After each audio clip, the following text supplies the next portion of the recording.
All right, so that's going to conclude the first round of the NFL draft. So, what we got for you? We got some biggest winners, biggest losers, most shocking moment, most expected moment. Talk about the quarterback situation, talk about some trades, talk about some of the slides of the draft. We could definitely think of one right there. And then just some other notes too. So, that's what we got coming up. Biggest winner right off the bat. I had the Texans as the biggest winner. I thought their trade was magnificent, but we're going to talk about that later. I actually think when I think of biggest winner, who got the most, it's pretty self-explanatory, but people overlook it because they look at other stuff. They look at who has the most potential. They look at this. I look at who got the most better right away. And I think the answer is the Philadelphia Eagles. They just swooped in right at the end. They had Jalen Carter, who fell to them at 9. Jalen Carter didn't slip too bad, but he did slip a little bit. He was supposed to be around pick number 5, maybe even earlier. So that driving accident, it didn't turn off a lot of teams, but it did turn off a couple. He was also Pro Football Focus's number 2 on their big board. So definitely a little bit of a slide to Jalen Carter. The Eagles scoop him up at number 9. And then they get Nolan Smith all the way down at 30, which is a big slide, but Nolan Smith is lowly talented. So that Eagles defense was already loaded. That offense with Jalen Hurts and obviously all those weapons, they just got a stud linebacker and a stud guy right in the middle on that defensive line. So when I think of biggest winner, again, I was going to pick the Texans, but the Eagles are by far the biggest winner. And we'll talk about the Texans trade later. But Jake, who do you have as the biggest winner of the draft? Yeah, I mean, when you talk about biggest winner, I think that my mind immediately goes to who got the biggest steal of the draft. And it was the Bills at 25 with their trade to get Dalton Kincaid from Utah. I mean, it's I'm really surprised that Dalton Kincaid was still there, and the Bills just swooped in and got him at 25. So, Yeah. I think that's a good one. I wouldn't classify that in my personal I wouldn't, but you're right. Dalton Kincaid was supposed to be like a top 10 pick. Yeah. Top at least top 15. But so biggest yeah. loser, I think, is the most controversial or not controversial, but is the most up for grabs for me.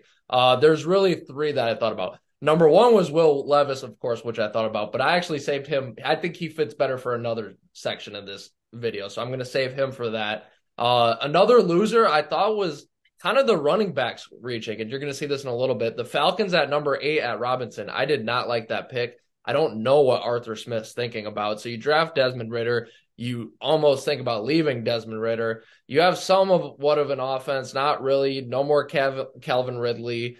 Defense is still not great, and you draft a running back in the top 10. I did not really get that one. But Mhm. that's not even my loser. My biggest loser of the night is the Detroit Lions. I think the Lions, first of all, they were up enough to draft Jalen Carter, which they were not expecting at all. They thought the Seahawks were going to take him. They didn't. They pretty much fell to the Lions' lap at number 6, and the Lions traded back. Why did they trade back? They're already a good team. They already have a lot of, you know, positions filled on their team. They've already got a pretty decent offensive line. They already got some pieces on defense. So they trade back. They draft a running back, which makes no sense. Jamari Gibbs, right, Jake? Yes. Yeah, they draft Jamari Gibbs with David Montgomery's already on that team, and you got Swift on that team. So one of those guys will probably get traded. And then you take Jack Campbell, who's okay, linebacker out of or pass rusher linebacker out of Iowa back at 18. But I don't really again, if that was your pick, there was better guys on the board earlier. So the Lions moved all over. They're playing draft day, but I don't really understand why. They had the chips and they gave it up. So I think Detroit is the worst or I think they're the biggest loser on night one. Jake, what about you? Who's the biggest loser? Yeah, I mean, I had two biggest losers. I had the Jets and the Packers. Um, Packers, they needed a tight end really badly. They need a tight end. They need a top tight end like Darwin Kincaid or Darnell Washington is still on the board in round 2 as we head into tomorrow. And they took an edge rusher. Don't get me wrong, I love Van Ness and I love the pick, just not for the Packers. Yeah. And then with the Jets, Will McDonald. Okay, they could have went to the outside. They could have drafted a quarterback. They went Will McDonald, who was expected to be a late first round pick. They took him at 15. I, again, love the pick. It's not for the Jets. Yeah. The Jets kind of got screwed though. The reason why they did that is because they wanted an offensive lineman. Rodgers is They like, give want me offensive Roger line. Jones. They Yeah. want Roger Jones, who the Steelers traded up in front of them to take. Yeah. And I'm going to talk about that one a little more later too, so we'll save that. But no, Jake's that those are some good losers. Most shocking moment in the draft. I'll let you go first on this one. What is the most shocking moment of the draft to you? Yeah, so I had two actually. Nobody taking Will Levis in the first round. Yeah. Um, I'll come back to Will Levis again because yeah. And then Houston trading up to number 3 when they just picked at number 2. Yeah. That was just right off the bat. Yeah. My And most shot Go ahead. I guess another shocking surprise I got was there were 4 to 5 quarterbacks expected to go in the first round. There was only 3, and all of them went in the top 5. Yeah. I guess Top that was four. shocking to me too. Yeah. Yeah, No, even top 4. I think most shocking more moment has to do with quarterback, but it has to do with none of those guys. It has to do with Will Levis. I mean, what happened, you know? And I don't think it's super shocking because again, people were saying Malik Willis was going to be the number 2 overall pick last year, and he ended up in the third round. So I mean, it's not super shocking. I think. By the way, I think Will Levis is a better quarterback than Malik Willis ever was too. It's not super shocking but it is shocking because he might have been that guy at number 2. That's what people were saying, and it didn't. And then it went to Stroud, and then it went to Richardson. And then what surprised me the most is the Titans and Seattle passed him up. Seattle passed him up twice. They passed him up at 5, and they passed him up at 20 again. The Titans at Well, 11 had the well, chance. the Seahawks just re-signed Geno Smith, I believe, this offseason.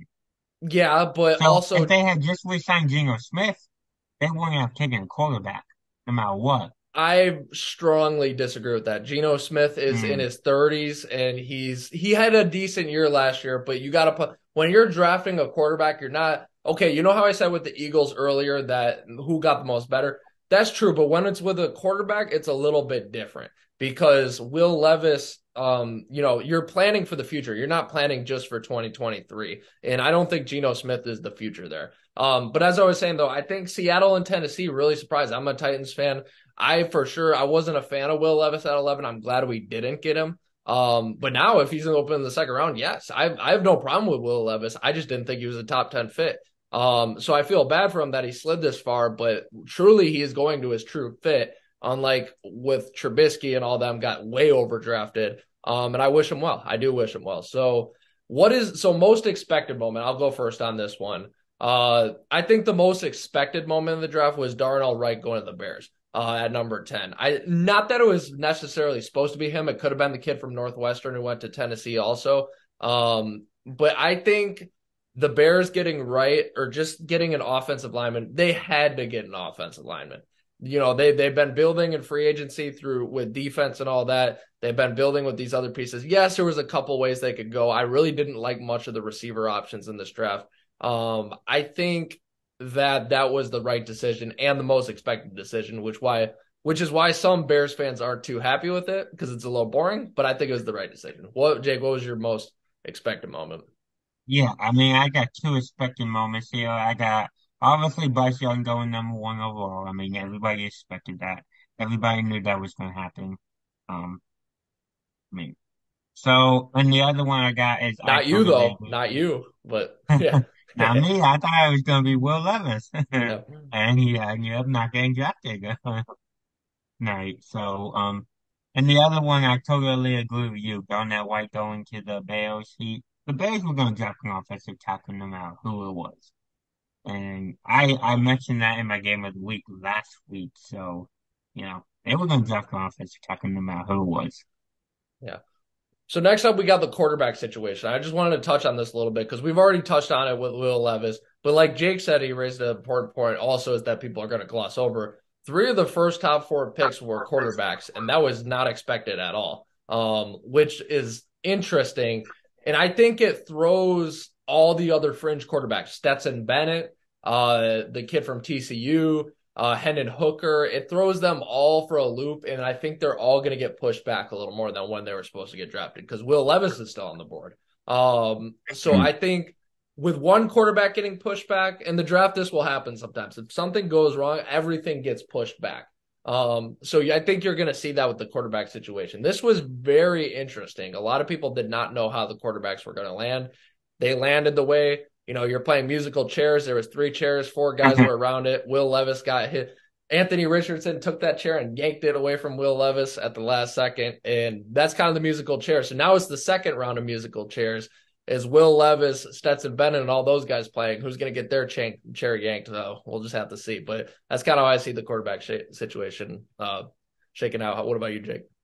Well, Anthony Richardson is one of the top three quarterbacks in this class, I think. So it was rightfully so for him to go at number 4 with the Colts.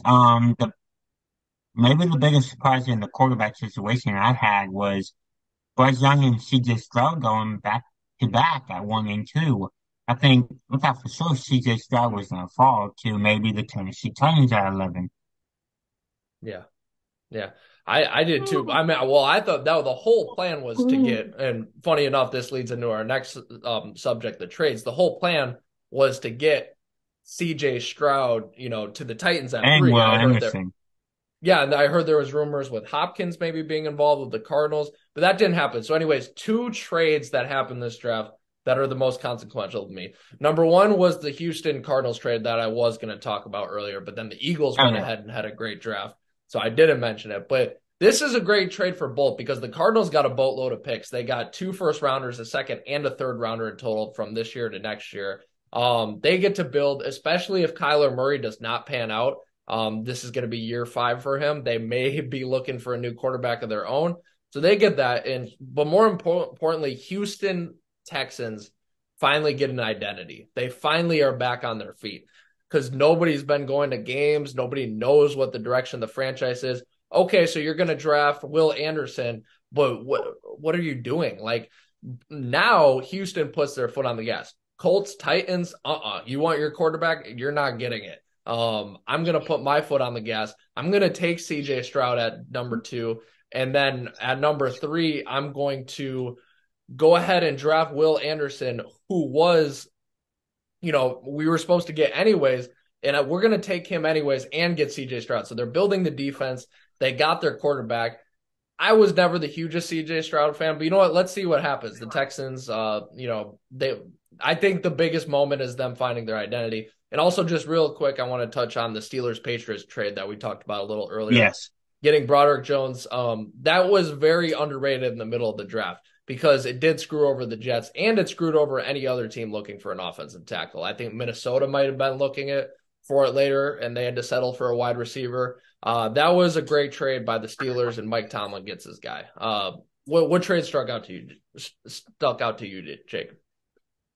Well, I wanted to touch on that Steelers trade as well. That was a big trade for the Steelers. I think you were talking about the teams that screwed over the most. I think the team that screwed over the most were the Jets. The Jets wanted him. They were going to get him. And then the Patriots screwed it all up by trading that pick to the Steelers. So that is the trade that has stuck out to me the most tonight. So Yeah. that's what I got. Yeah, so I don't have anything for slides because we've already roasted Will Levis enough, so I think we're good on that. Did you have anything for slides? Darwin Kincaid. Darwin Kincaid. Yeah, he was supposed to be about 15. He went 25, right? Right. Yes. He was 25 in about Buffalo. 10 pick slide. Obviously Nolan Smith slid pretty far too, but we already talked about that. I also got maybe Donnell Washington. Yeah, that's true too. Been a Yeah. late first round pick. It got that the whole defensive playing field got a little shaken up a little bit. It all got shaken up tonight.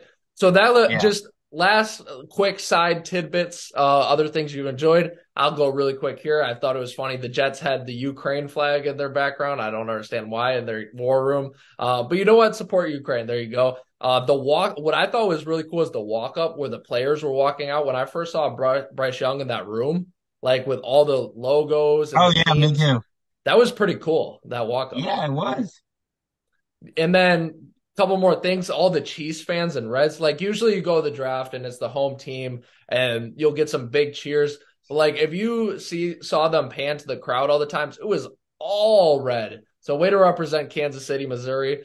And then my last thing was when the Eagles were announcing their pick, Dude Perfect came on stage and got booed. So I thought that was pretty good. Jake, any other notes? I think what was just exciting to me was how the Eagles got better. I mean, Jalen Carter and Nolan Smith alongside alongside Jordan Davis, who they already got, and Fletcher Cox. I mean, come on. That defense is just unfair in Philadelphia. And I think the other thing that stuck out to me was just how many people were in Kansas City for the draft tonight. Amazing showing.